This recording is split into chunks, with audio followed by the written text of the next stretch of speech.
Welcome back to Adaptive Humans, the podcast for real talk and intentional growth. I'm your host, Jami de Lou. If you've been with me from the start, you know this show isn't just about leadership tips or productivity hacks. It's about learning to show up as our whole selves in our work, in our families, and in the messy realities of life. Today, we're going to do just that in talking about navigating the Q4 storm. You know that end of the year hustle and demands on our time and our resources. We'll focus on how we can find this steady ground in work, life, and transition, no matter how rocky it feels. For a lot of people, this season feels like a pressure cooker. End of year deadlines, budget reviews, planning for what's next. For executives, it's investor pressure, returns on AI investment, and economic uncertainty. For rising leaders, it's the season of performance reviews, high stakes presentations, and the pressure to prove yourself.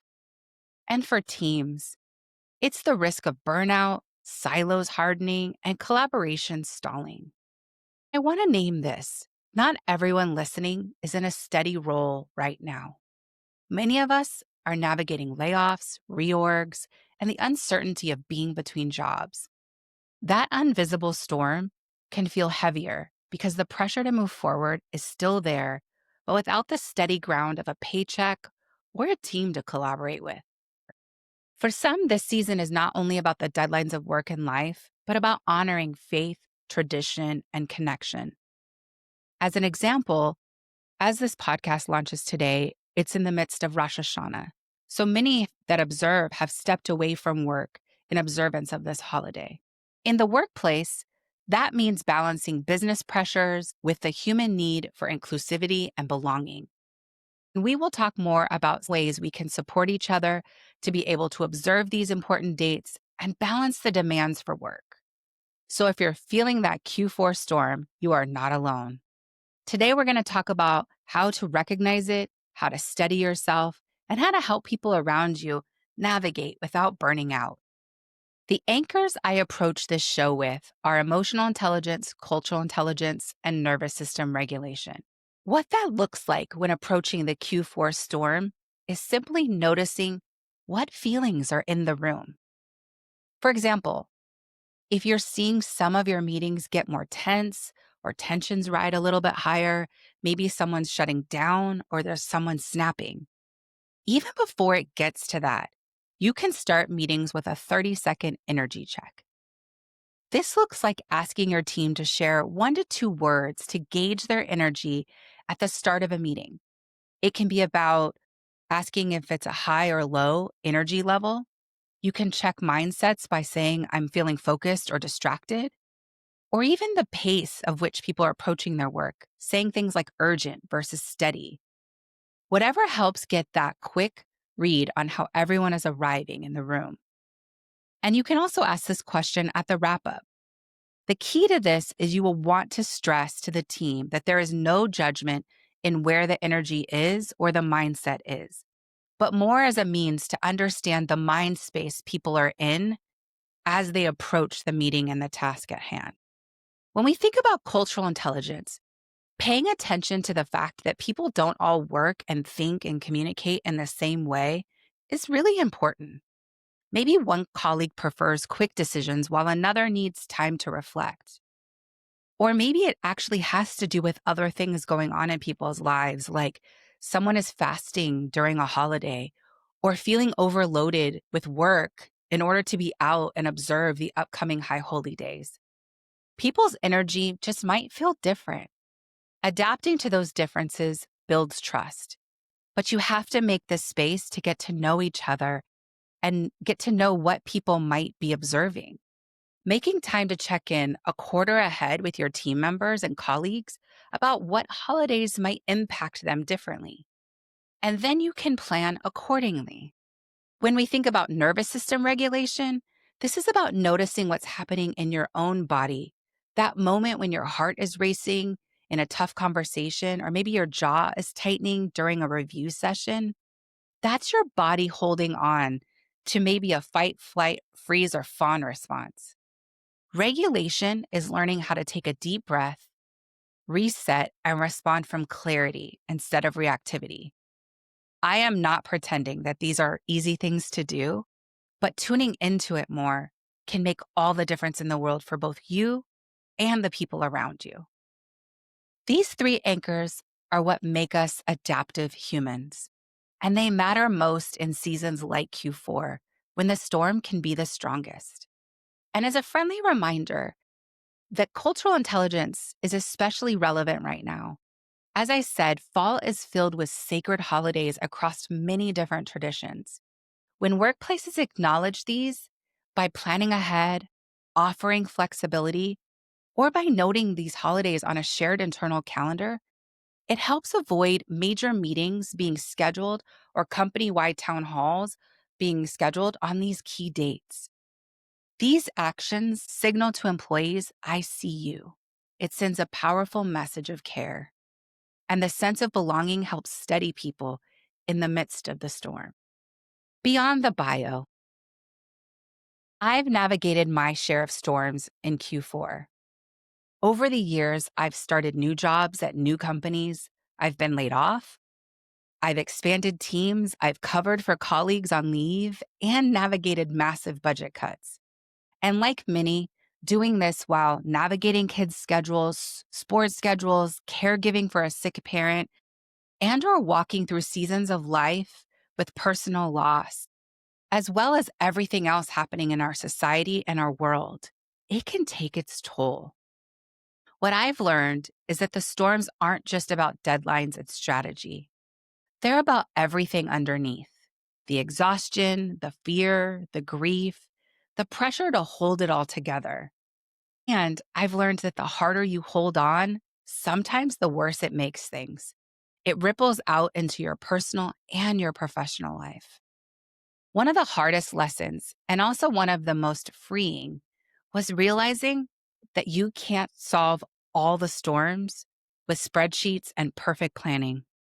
What actually shifts things is naming what's really happening, saying it out loud. I'm tired. I'm afraid we won't deliver. I feel unseen. This is the same principle I use with executives and teams in my workshops and my one on one coaching. Naming the invisible storm so people can reset and reconnect. When the invisible storm is named, clarity comes back. The plan doesn't magically fix itself, but the energy in the room and within yourself changes. There's space for connection again. I want to say this especially for those listening who might not be in a job right now. Some of the biggest storms show up when we're in transition, whether that's in job loss, identity shift, financial pressures. The emotions are different, but the anchors are the same: emotional intelligence, cultural intelligence, and nervous system regulation. These aren't just leadership tools, they're life tools. They help in workplaces, but they also help in living rooms when you're trying to figure out what's next. Brave enough moment. When I think about being brave enough in Q4, it's not always about a big dramatic move. Sometimes it's about small, honest moments. For me, there have been seasons when brave enough meant admitting I couldn't hold it all together, saying to a colleague or to a family member, I need help. It's scarier than pushing through, but it also shifted the storm. Sometimes that brave enough moment happens when someone who truly cares about you intervenes with you. I want to also call this out. Sometimes we can't always self-actualize that we need help in a moment where we need it the most. And sometimes it will come from a colleague, a friend, a confidant, a therapist, a coach, whoever you might have in your life that is nudging you towards asking for help, nudging you towards the support that you need. So don't be afraid if you can't figure out how to ask for that yourself, because sometimes the brave enough moment is when someone opens the door to letting it be okay to take that pause or break or whatever it is you need. It can make all the difference in the world. And I know for some of you, brave enough might look very different. Maybe you're in a job where the storms are heavy, there's deadlines, reviews, pressures to perform, while your partner is navigating a layoff or career transition.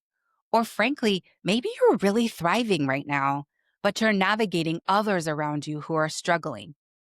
Amongst all of this can feel like this teeter totter or double weight that can feel crushing. Like you have to succeed at work because everything else at home feels uncertain, or you feel safer thriving at work because things at home feel uncertain, or vice versa.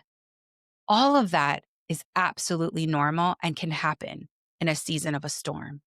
Or maybe you're on campus, you're still in school, but you're watching your parents navigate job loss, layoffs, or financial strain. Brave enough for you might mean showing up to class, asking for help, or holding out hope for the future, even when the adults in your life are struggling. Brave enough isn't only for executives or employees in a workplace. It's for anyone facing the storm, whether that storm is in a meeting, at home, or in your own sense of self. I want to take a minute to call out a few storm signals that could show up in this season and some things that you can do that might help. Emotional reactivity. You may see sharp tones in a meeting, someone disengaging on a call, or fatigue you can see in people's faces. Cultural clashes. This is where people misread expectations about urgency, accountability, or respect. For example, one person pushes for speed while another values careful consensus, and the two are missing each other in meetings. Nervous system overload. This is avoidance, overwork, or the signs of burnout. Could be short tempers, zoning out, or simply running on empty. A fall fan favorite, budget stress. Debates over cuts versus investments, pressures to deliver more than less, or uncertainty about the economy. And holiday tension.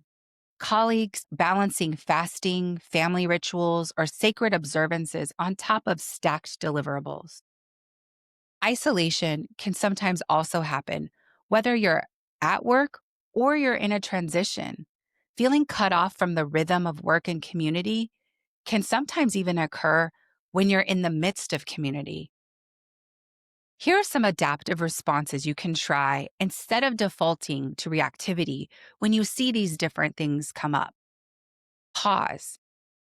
Name what's happening emotionally before jumping back into the content. A simple, hey, I can feel something maybe shifting or a little off here. Let's just take a pause to reset. Or maybe, hey, I can feel some tension here. Let's just check in for a second. Or maybe we just reset and recalibrate, pause and step away. Translate, seeking out perspectives before assuming intent. It's looking through those different lenses and being willing to ask someone, hey, can you tell me more about how you're approaching this? Instead of filling in the blanks and just assuming based on your own perspective and your own approach of how to solve a problem or navigate a situation. Reset. Model regulation in the moment. Take a breath, soften your shoulders, and choose clarity instead of reacting on autopilot. Flex. Plan ahead for those cultural and religious observations. Share calendars, give flexibility, or offer coverage. These small gestures ripple far in building trust with your people. Reconnect. If you're in a space of transition, reach out to a trusted friend, mentor, or someone in your network. Storms feel lighter when you're not carrying them alone. This is what adaptive leadership looks like, shifting from reactivity to resilience, from silence to connection. And I want to take just a second to say, none of us are above this. I have had plenty of my share of moments where reactivity came before me displaying resilience. And some of it took me tapping into and better understanding my own nervous system and my own skills that I could build in order to show up, not only for others, but for myself and be able to regulate and adapt during meetings, conversations, and situations, both at work and at home. When leaders do this consistently, storms stop being just about survival.